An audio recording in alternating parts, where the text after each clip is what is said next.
도널드 트럼프 전 대통령이 재집권에 성공하면서 국내 증시에서는 기관들이 고버스 상품을 사고 레버리지를 팔았습니다.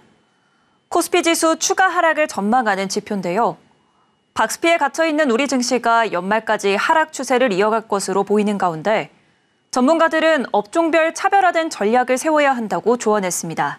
김보영 기자입니다. 기관들이 국내 증시가 약세 흐름을 이어갈 것으로 예상하고 지수의 추가 하락에 베팅하고 있습니다.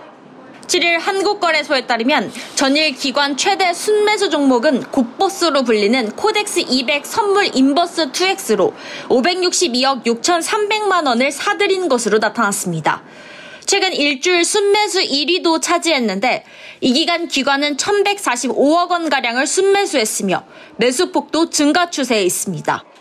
코덱스 200 선물 인버스 2X는 코스피 200 지수 하락의 2배에 베팅하는 상품입니다.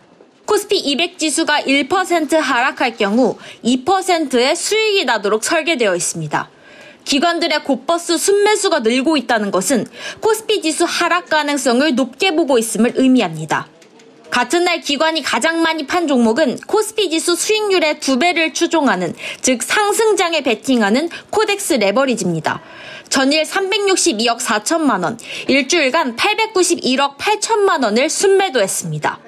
이러한 이유로 한동안 국내 증시는 하락할 것으로 보여 보유하고 있는 주식 비중을 줄이는 것이 원론적인 대응이지만 이를 실행하기는 쉽지 않습니다. 지금 손실을 보고 있을 가능성이 커 손절매에 대한 부담이 있기 때문입니다.